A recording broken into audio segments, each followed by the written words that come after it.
नमस्कार। जिंदगी में कई बार ऐसे मौके आते हैं जब जीत या हार मायने नहीं रखते। उससे भी बड़ा हो जाता है सही और गलत का सवाल। क्या सही है और क्या गलत है? ऐसे समय में हमें ये तय करना होता है कि हम मुश्किल रास्ता चुनेंगे या आसान रास्ता। आज मैं भी एक ऐसे मोड़ पे खड़ा हूँ।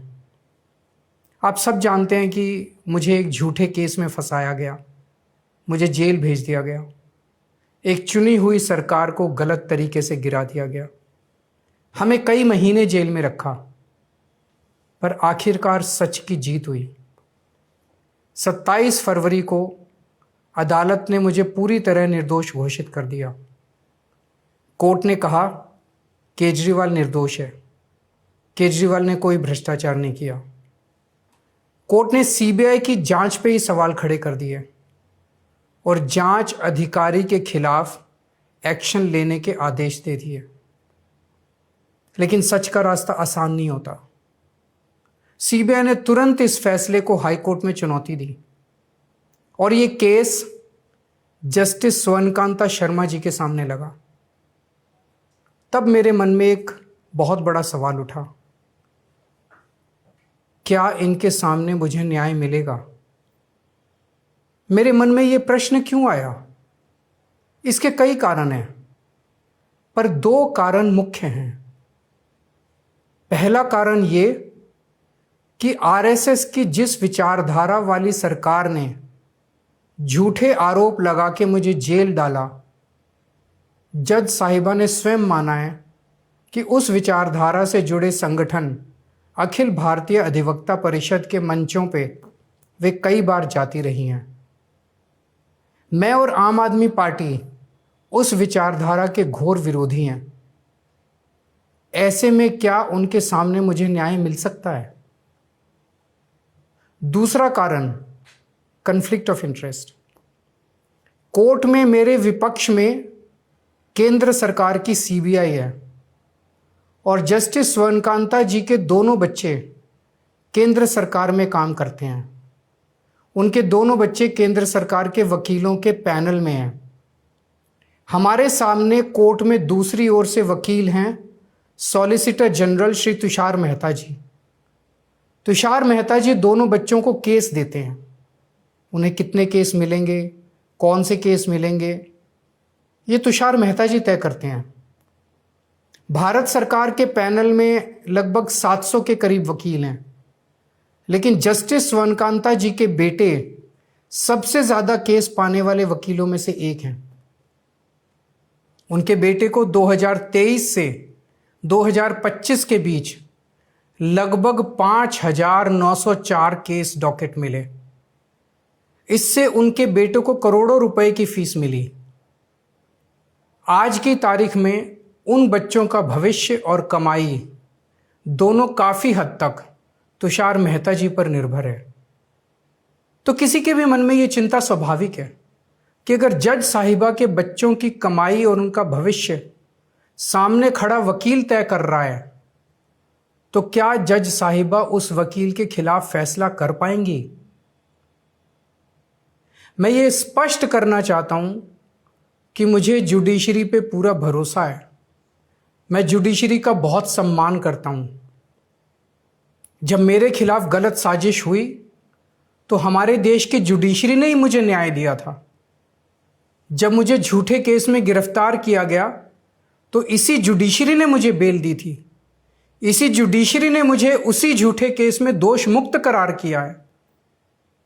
पिछले 75 वर्षों में जब जब देश पे आंच आई, हमारे देश की जुडिशरी ने देश को बचाया और नागरिकों के हितों की रक्षा की है। मैं जस्टिस स्वर्णकांता जी का भी बहुत सम्मान करता हूँ। मुझे उनसे या उनके परिवार से किसी भी प्रकार की कोई व्यक्तिगत आपत्ति नहीं है। लेकिन न्याय का एक बहुत बड़ा सिद्धांत है, justice should not only be done but should also be seen to be done. इसलिए मैंने जस्टिस स्वर्णकांता शर्मा जी से पूरे सम्मान के साथ अनुरोध किया कि वो इस कन्फ्लिक्ट ऑफ इंटरेस्ट जैसे कारणों की वजह से इस केस से खुद को अलग कर लें, लेकिन उन्होंने मेरी दलीलें खारिज कर दी और फैसला दिया कि वो स्वयं ही ये केस सुनेंगी। आज मेरे सामने सबसे आसान रास्ता है कि मैं उनका आदेश मान लूं और एक बड़ा वकील खड़ा करके उनके सामने अपना केस लड़ूं। पर यह मुद्दा अब सिर्फ मेरे केस का नहीं है, बल्कि आम लोगों के न्याय प्रणाली पर भरोसे का है। ऐसी दुविधा के मौके पे बापू ने हमें सत्याग्रह का रास्ता दिखाया। बापू ने कहा था कि जब भी किसी अन्याय का सामना करो तो उसका पहला कदम विरोध नहीं बल्कि बातचीत होना चाहिए। अपनी बात अन्याय करने वाले के सामने पूरी विनम्रता के साथ रखनी चाहिए और उसे सुधारने का पूरा मौका देना चाहिए। सारी कोशिशों के बाद भी अगर न्याय ना मिले तो अंतरात्मा की आवाज़ सुनो। यदि अंतरात्मा की आवाज़ कहती है कि न्याय नहीं हुआ तो शांति और विनम्रता के साथ सत्याग्रह करना चाहिए। फिर उसके जो भी परिणाम हों वो सहर्ष स्वीकार करने चाहिए। पर इस पूरे प्रकरण में अन्याय करने वाले व्यक्ति के प्रति किसी भी प्रकार की नफरत या गुस्सा नहीं होना चाहिए। मैंने भी बातचीत से शुरुआत की, पूरी निष्ठा और विनम्रता के साथ जस्टिस स्वर्णकांता जी के सामने अपनी बात रखी। उन्हें इस केस से अलग होने के लिए याचना की। मैंने आग्रह किया कि मेरा केस हाई कोर्ट के किसी भी अन्य जज द्वारा सुन लिया जाए, लेकिन उन्होंने मेरी प्रार्थना अस्वीकार कर दी। उन्होंने फैसला दिया कि वे अपने आप को इस मामले से अलग नहीं करेंगी और ये केस वो स्वयं ही सुनेंगी। उनके दिए गए इस फैसले से मैं पूरी विनम्रता पूर्वक असहमत हूँ। इस पूरे घटनाक्रम के बाद मेरी आशंका और गहरी हो गई है कि क्या उनके सामने मुझे न्याय मिलेगा। बापू के दिखाए रास्ते पर चलते हुए सत्याग्रह की भावना से अब मैंने फैसला किया है कि मैं इस केस में जस्टिस स्वर्णकांता जी के कोर्ट में ना तो स्वयं पेश होऊंगा और ना ही मेरी तरफ से कोई वकील पैरवी करेगा। जस्टिस स्वर्णकांता जी जो भी फैसला सुनाएंगे उस पर समय आने पर मेरे जो भी कानूनी अधिकार हैं, जैसे सुप्रीम कोर्ट में चुनौती देना आदि, वो सभी कदम लेने के लिए मैं स्वतंत्र हूँ। ये बात आज मैंने एक पत्र लिखकर जस्टिस स्वर्णकांता जी को भी सूचित कर दिया है। मेरा जस्टिस स्वर्णकांता जी से किसी प्रकार का व्यक्तिगत विरोध नहीं है। यदि भविष्य में भी कभी उनके सामने मेरा कोई अन्य केस लगता है जिसमें मेरे विरोध में बीजेपी, केंद्र सरकार या तुषार मेहता जी नहीं हैं, तो मैं उनके समक्ष जरूर पेश होऊंगा। आप पूछ सकते हैं कि यदि मैं जस्टिस स्वर्णकांता जी के रिक्यूजल ऑर्डर से असहमत हूं तो उसके खिलाफ सुप्रीम कोर्ट क्यों नहीं जा रहा? उसकी तैयारी कर रहा हूं।